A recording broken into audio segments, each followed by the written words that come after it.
یہ میرے نبی کے اخلاق ہیں۔ کانٹے بچھانے والی نے 4 دن آنا چھوڑ دیا، بیمار ہو گئی تھی، تو ہم نے کہا کیا بات ہے، وہ ہمارے راستے میں اب کانٹے کوئی نہیں ہیں؟ کہا یہ وہ بیمار پڑی ہے جو کانٹے بچھاتے تھے، تو آپ اس کے گھر چلے گئے۔ ماں جی خیریت تو ہے، آپ ٹھیک تو ہیں؟ کہا بیٹا مجھے کلمہ پڑھا دے، بس تیرے اخلاق نے مجھے فتح کر لیا ہے۔ میرے بھائیوں، یہ چیپٹر بھول چکے ہیں، بھول چکے ہیں، بھول چکے ہیں۔ جب تک یہ چیپٹر زندہ نہیں ہوگا، زندگی اسلامی نہیں بنے گی، معاشرہ اسلامی نہیں بنے گا، اور آگے قوموں کے لیے اسلام کا دروازہ نہیں کھلے گا۔ ہمیں معاف کرنا آتا ہو، ہمیں گالی دینے والے کو دعا دینا آتا ہو، غیبت کرنے والے کی تعریف آتی ہو، اور غیبت کرنے سے، غیبت سننے سے اپنے آپ کو ایسے بچاؤ جیسے زہر سے بچاؤ، جیسے آگ سے بچاتے ہو۔ ایک دوسرے کو نفرت کا بول نہ بولو، ورنہ ساری زندگی تباہ و برباد ہو جائے گی۔ میرے رب کی قسم، میرے نبی نے کہا ایک زبان کا بول انسان بولتا ہے اور جہنم کی گہرائیوں میں گر جاتا ہے، اور ایک زبان کا بول انسان بولتا ہے اور جنت کے درجات پر چڑھ جاتا ہے۔ اور ایک صحابی ہیں ابو دجانہ۔ کون ابو دجانہ؟ السابقون الاولون من المہاجرین والانصار، اس میں پہلی صف کے صحابہ۔ کون ابو دجانہ؟ جب آپ حج پر گئے تو اپنی جگہ مدینے کا امیر ابو دجانہ کو بنایا۔ ابو دجانہ حج میں شریک نہیں ہوئے، کہ آپ نے اپنی جگہ ان کو اپنا نائب بنا کے وہاں کھڑا فرمایا، ابو دجانہ میری جگہ پر مدینے کا امیر ہے، یہ وہ ابو دجانہ ہیں۔ کون ابو دجانہ؟ جو جنگ بدر سے لے کر آخری حج تک ہر سفر میں شریک ہیں، ہر سفر میں شریک ہیں۔ ان کی ایک بات میں بتانا چاہتا ہوں، پہلے تھوڑی سی ان کی ہسٹری بتانا چاہتا ہوں۔ کون ابو دجانہ؟ احد کی جنگ میں آپ نے تلوار اٹھائی، کہ اس تلوار کو کون لے گا؟ کئی صحابہ کھڑے ہو گئے۔ آپ نے کہا اس تلوار کا حق کون ادا کرے گا؟ سارے بیٹھ گئے، 3 آدمی کھڑے رہے، ایک زبیر بن عوام، ایک عمر بن خطاب، ایک ابو دجانہ۔ ان کا نام ہے سماک بن خرشنہ، سماک بن خرشنہ ان کا نام ابو دجانہ سے مشہور ہے۔ تو آپ نے تلوار نہ عمر کو دی، نہ زبیر کو دی، ابو دجانہ کو دی تھی۔ تو عمر رضی اللہ عنہ نے تو محسوس نہیں کیا، حضرت زبیر نے محسوس کیا کہ اس کو کیوں دی، مجھے کیوں نہیں دی؟ میں مہاجرین میں سے ہوں، میں پھوپھی کا بیٹا ہوں، میں اس سے دلیری میں کم نہیں ہوں۔ بلکہ حضرت زبیر کی دلیری کی تو دھاک تھی، جدھر سلوار چلتی تھی کاٹتی چلی جاتی تھی، کہنے کہ میں دیکھوں گا یہ کیا کرتا ہے۔ تو ابو دجانہ کے پیچھے پیچھے زبیر ہو لیے۔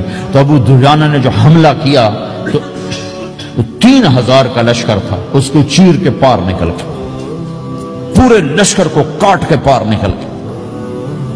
اور آگے عورتیں کھڑی تھیں جو مکے کے لشکر کو تیار کر رہی تھیں۔ نحن بنات طارقی نمشی علی النمارقی مشی القتل بوارقی المسک فی المخالقی المسک فی المفارقی والدر فی المخالقی ان تقبلوا نعانقی وتدبروا نفارقی فراق غیر وامقی۔ یہ گانا گا رہی تھی اور ان کو تیار کر رہی تھیں۔ تو جب ابو دجانہ کی تلوار نظر آئی تو سب بھاگیں، ہندا پکڑی گئی۔ تو آپ نے یوں اپنی تلوار ہندا کے سر پر رکھی، انہوں نے چیخ ماری، تلوار ہٹا لی۔ تو زبیر پیچھے پیچھے کہ کیا کیا؟ جنگ میں اگر کوئی عورت حصہ لے اسے مارنا جائز ہے، ویسے جائز نہیں ہے، عورت کو، بچے کو، بوڑھے کو ہاتھ لگانا جائز نہیں ہے۔ تو انہوں نے کہا تلوار کیوں نہیں چلائی؟ کہا میرے محبوب کی تلوار ہے، عورت کے خون سے رنگین کر کے اس کی شان نہیں گھٹانا چاہتا، یہ میرے نبی کی تلوار۔ پھر واپس ہوئے، پھر اٹیک کیا اور پھر مجمع کو چیر دیا۔ سامنے ایک آدمی آ رہا تھا ہاتھی کی طرح، اتنا لمبا موٹا تازہ۔ تو زبیر کہنے لگے میرے جی میں آیا کبھی اس کی ٹکر ہونا، پھر میں دیکھوں ابو دجانہ کیا چیز ہے۔ تو اللہ کا کرنا ایسا ہوا، ابو دجانہ دونوں آمنے سامنے ہو گئے۔ تو وہ ایسے شاہ سوار تھے کہ دونوں طرف کے لشکر ذرا تھم گئے اور وہ دونوں بھڑ گئے۔ ابو دجانہ کے اپنے جوہر، اس پہلوان کے اپنے جوہر، غبار اٹھا، مٹی اٹھی، اور اس کی اپنی طاقت، ان کی اپنی طاقت، انہوں نے ابو دجانہ کو اس نے زخمی کر دیا۔ ابو دجانہ نے جو جوش میں آ کے ماری تلوار، اس کو لگی یہاں، تو اتنی طاقت سے لگی کہ اس کے نیچے اتر کر 2 ٹکڑوں میں تقسیم کر دی۔ ماری تو ایک حصہ ادھر، ایک حصہ، پھر یوں دیکھا اور اپنے چہرے سے لوہی کی ٹوپی اتاری، کما ترا انا ابو دجانہ، کیا دیکھ رہے ہو؟ میں ہوں ابو دجانہ، تلوار صحیح لی ہے میں نے، غلط نہیں لی، یہ ابو دجانہ ہیں۔ اور جب شکست ہو گئی احد کی جنگ میں اور پھر 10-12 آدمی نے آپ کو گھیرے میں لیا ہوا تھا، ان میں ایک ابو بکر تھے، عمر تھے، علی تھے، طلحہ تھے، زبیر تھے، سعد بن ابی وقاص تھے، اور سہل بن حنیف تھے، عبادہ قتادہ بن نعمان تھے، اور ابو دجانہ تھے رضی اللہ تعالی عنہم، ان میں سے ایک ابو دجانہ بھی تھے۔ اور یمامہ کی جنگ میں ابو دجانہ شہید ہوئے، یمامہ کی جنگ میں شہید ہوئے۔ یہ ابو دجانہ کی تھوڑی سی سیرت آپ کے سامنے آئی ہے۔ اس کے بعد اب آپ ان کے قول کو سنو تاکہ اس کا وزن آپ کے سامنے آئے۔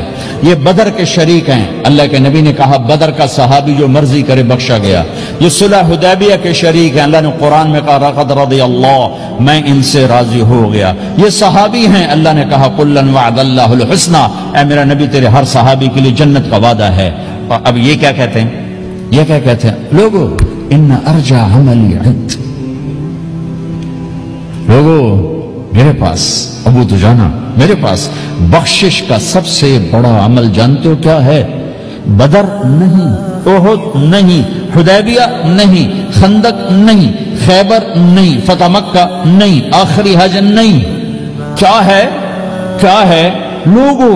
ان ارجع عملی عندی، میرے پاس آخرت میں بخشش کا سب سے بڑا عمل بس ایک ہے کہ ما آذیت احدا بلسانی، میں نے اپنی زبان سے کبھی کسی کو دکھ نہیں پہنچایا۔ ولا اجد فی قلبی غلا لاحد، اور میرے دل میں کسی کے لیے بغض کوئی نہیں ہے، بس یہ میری بخشش کا عمل ہے۔